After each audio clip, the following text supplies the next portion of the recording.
Hi, welcome to my room.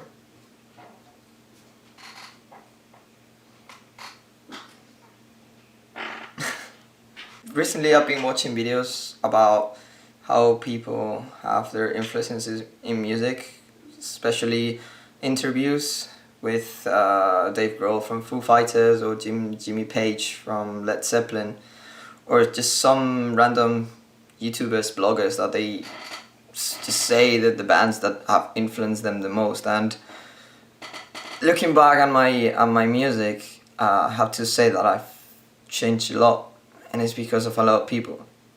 And I've never even thought of it.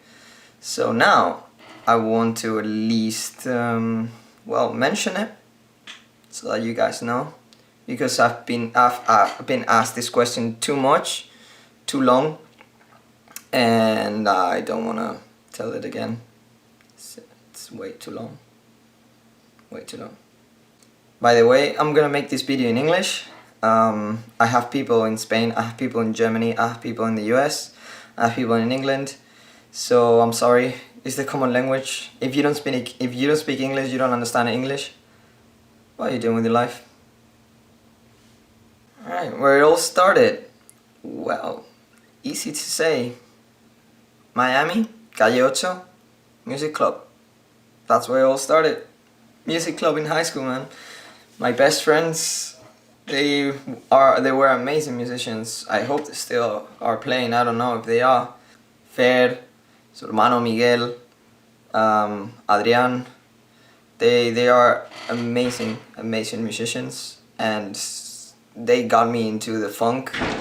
They taught me how to play music. They told me I didn't even know how to play music, and they told me, well, you have to learn Smells Like Teen Spirit, Highway to Hell, and Megalomania by Incubus. Miguel, what the fuck? Megalomaniac, are you serious? Landed though, and it was fun, and I had fun every day that we played, and just watch them play. It was beautiful, beautiful. At this point, I didn't even know how to play that well, so I was more annoying than any other thing. I wasn't trying. I was trying, but I wasn't getting my best. I just started, so yeah, I didn't even play in my house. I only played with them in school, so imagine. I went back to Spain, and I had to go to high school again, meet new people, just my life starting over, really crazy. And I brought my guitar with me, my first guitar that I bought in the US, and I just played in my room. I love music, I love blues, I love Gary Moore, just mainly because my uncle Antonio, he's an amazing musician. He's fucking ridiculous. His fingers are so quick, and it's just because he's been playing half his life, and he's been playing very difficult music.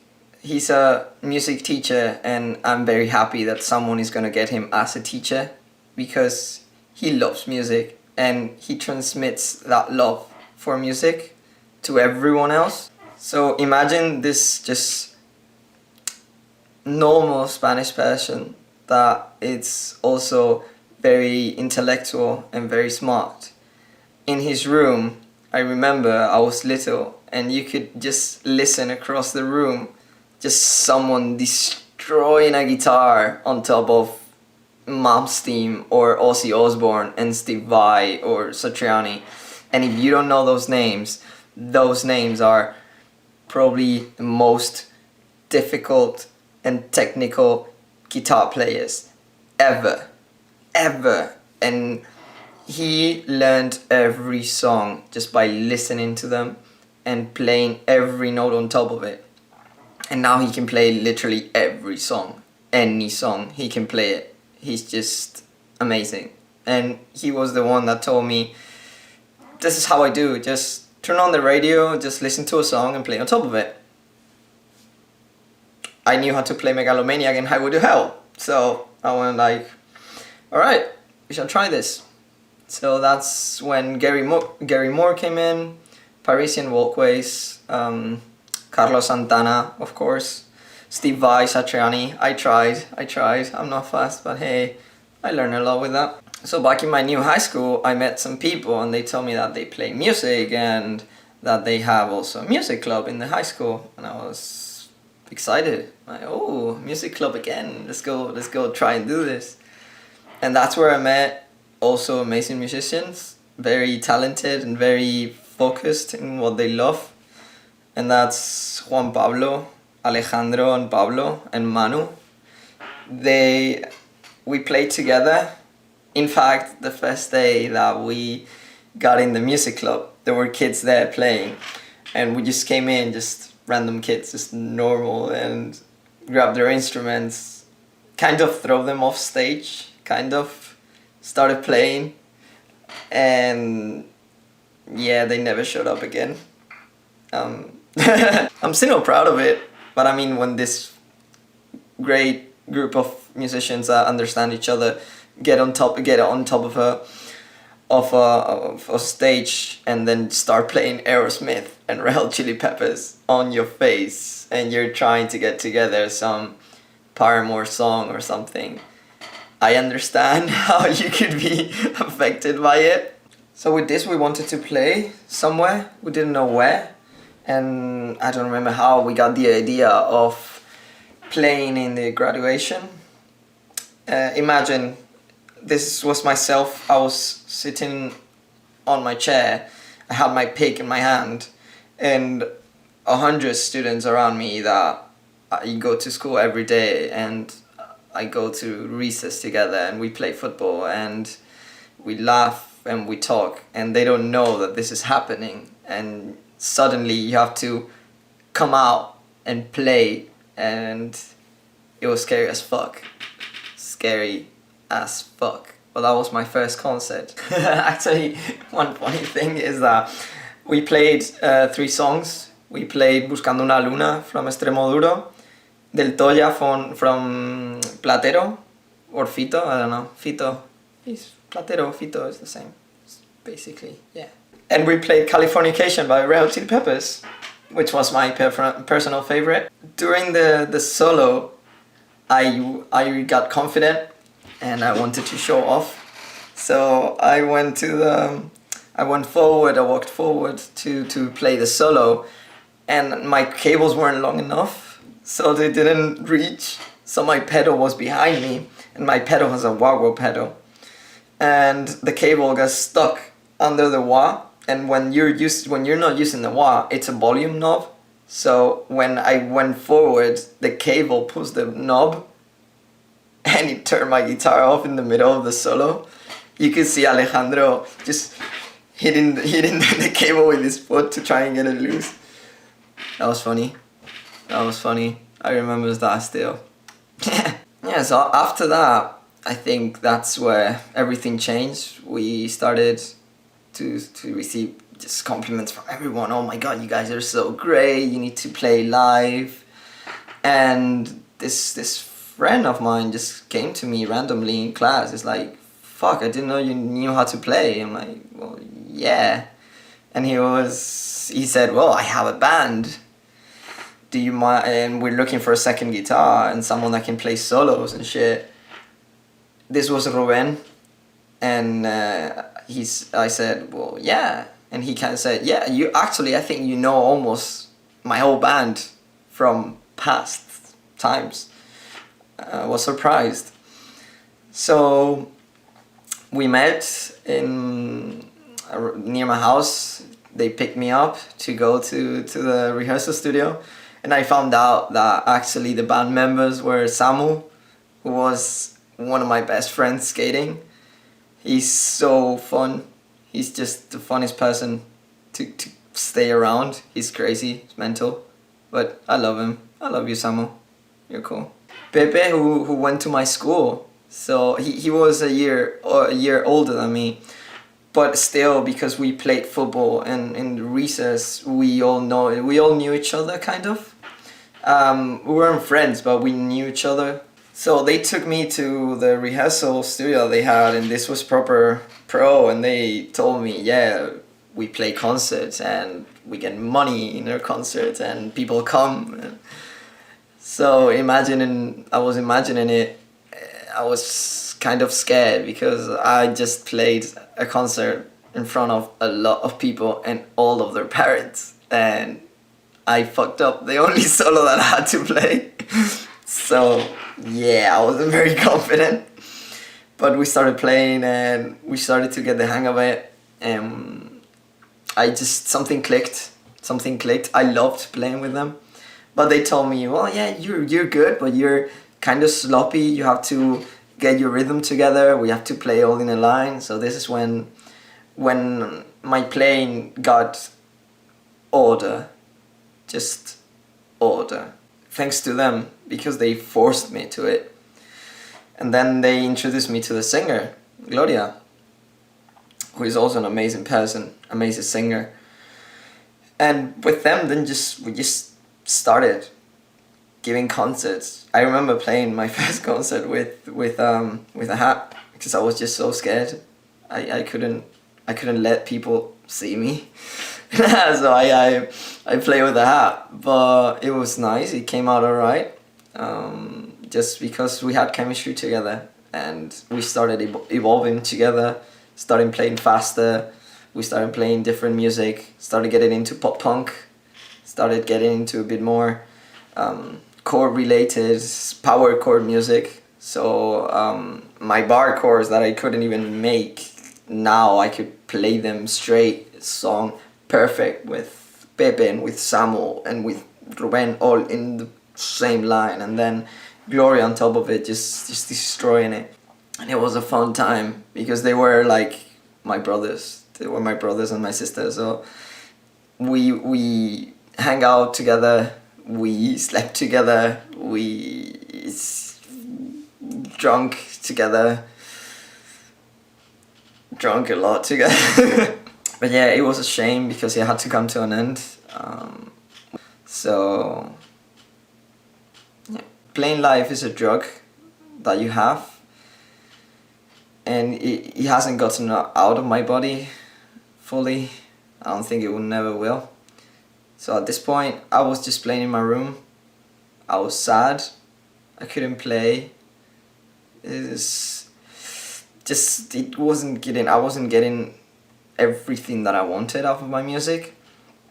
So I went into the internet and I tried to find someone to play, just random people, just to play. And I found this band. They were looking for a guitarist, and I was interested. So I called them. I called Rafa, and he actually knew Up Is Down, and he told me that he's seen us live or something. That was cool. It was cool. They had a bit of a moment of, oh my god, I've seen you live, dude, you're cool. Yeah, so we went to La Nave.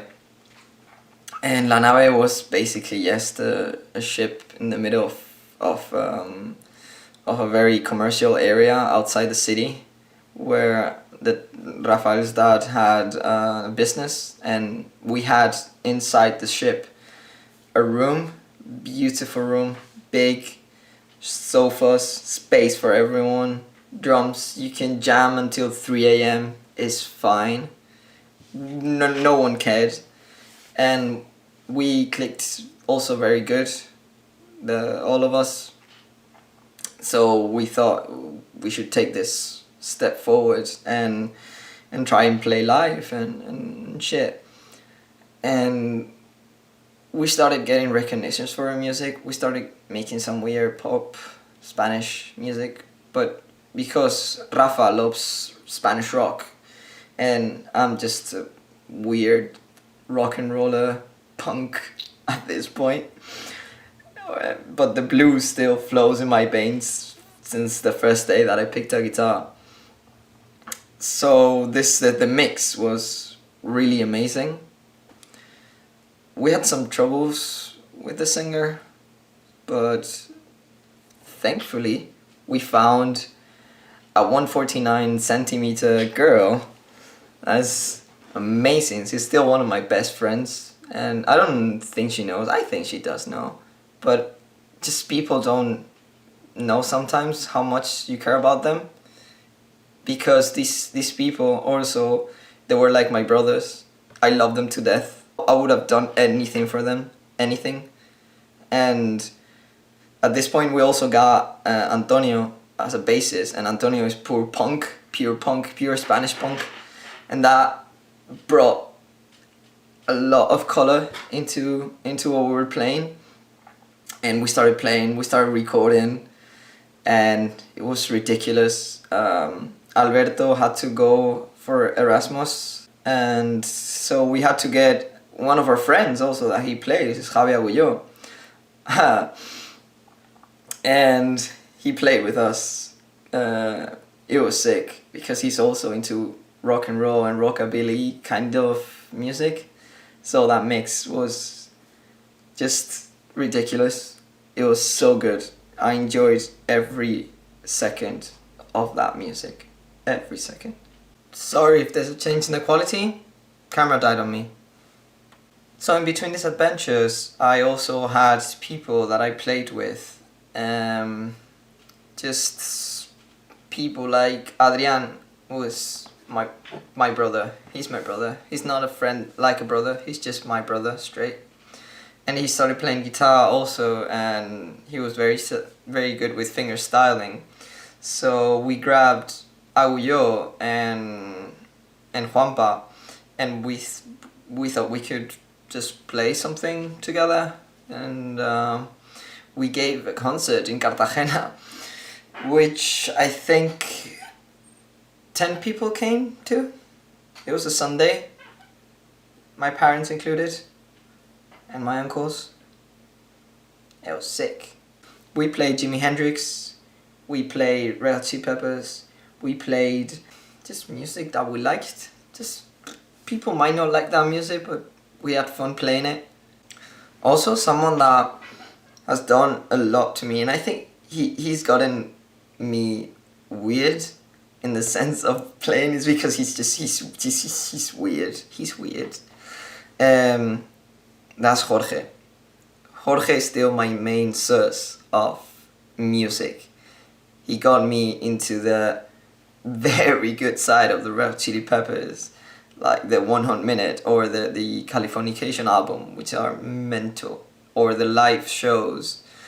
And he also loved Led Zeppelin. He showed me new bands like the Rival Sons, which we both love now, which is such good rock and roll mixed with blues. And Jorge, he has a way of playing that I've never seen anyone ever play.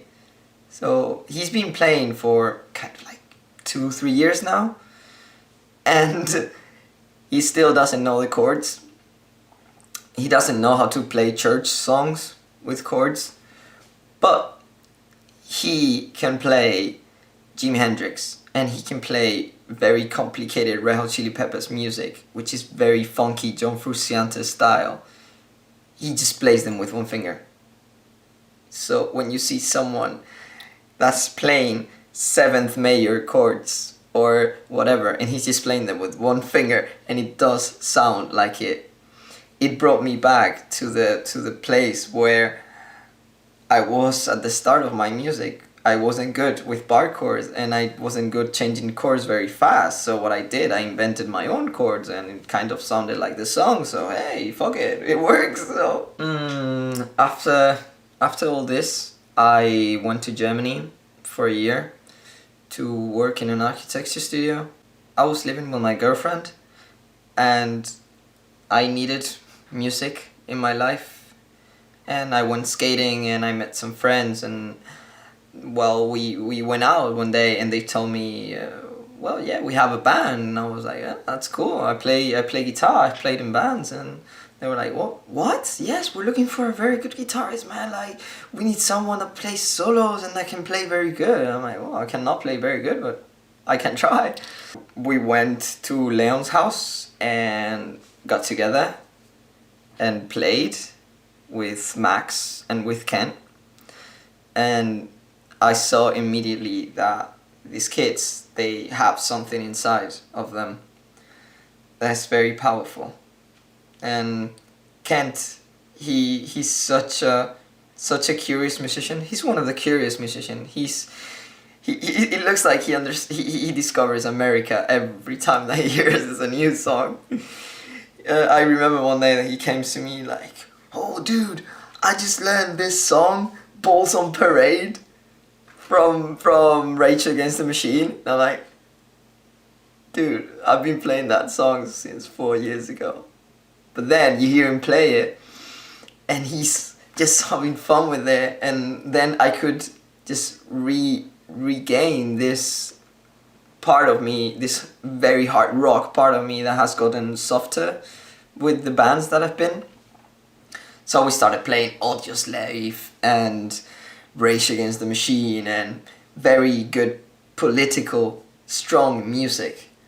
And we made some songs ourselves and we jammed. And this is a band that I just had fun with. I just enjoyed because I wasn't thinking. We got into Leon's dad studio in his backyard, and we just got in and picked up guitar and just play. We started to get very good and started to get some very good recordings out of our little sessions there, and wanted to play some concerts also, but well, I had to go back to uni to finish my course. My curse. It does sound like that. Curse. It's kind of a curse. I decided to finish my course in the UK because I was having trouble in Spain. So here I am.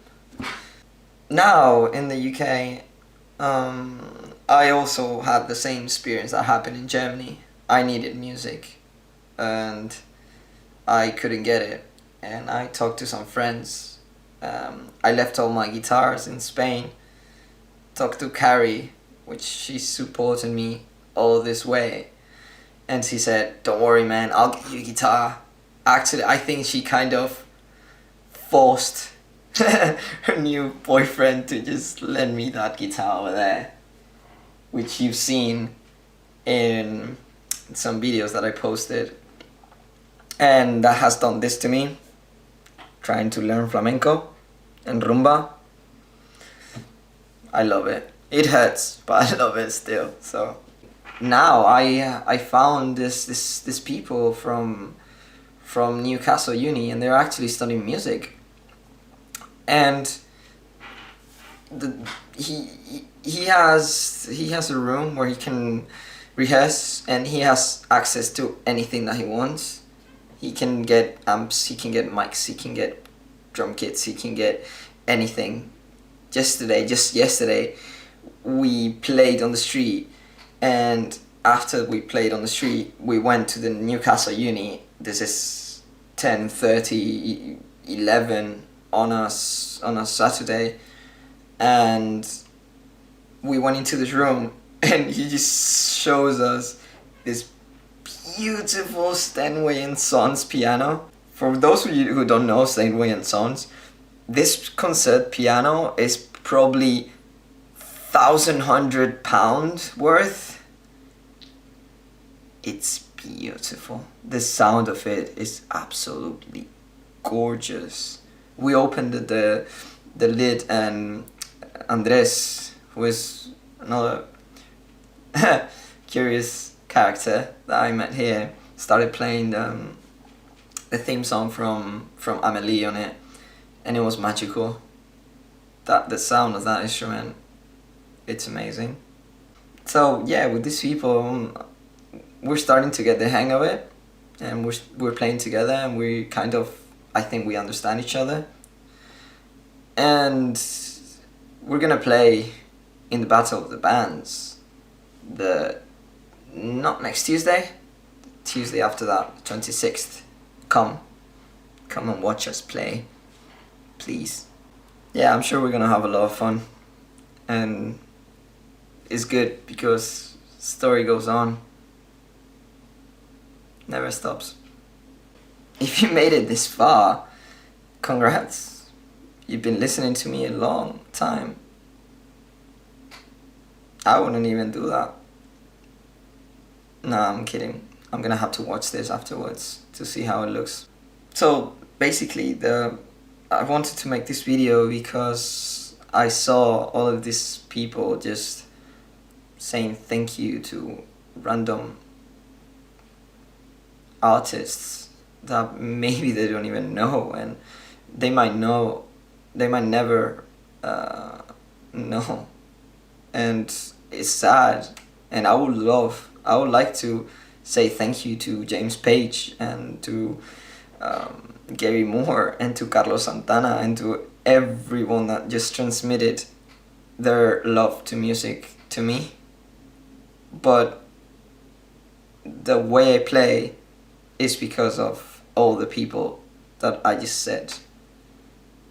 The funk comes from Jorge and Juan Pablo and Pablo and Alejandro, and the pop punk and the chord and the order comes from Apis Down. The different kinds of music, the way that I can just fit into every song comes from La Próxima Parada. And just now my craziness and the hardness and the critic in my music comes from Leon and Ken and all the people I was playing with in Germany. And if I forgot someone, I'm sorry. I didn't mean to. I've played with a lot of people. Music is my life. It will always be. And I made this video just to say thank you. You've created this. You should be glad. So, even though for people that still talk to me, people that don't talk to me, I don't give a fuck. You guys are amazing. You were very important in my life, and you get a hug anytime. So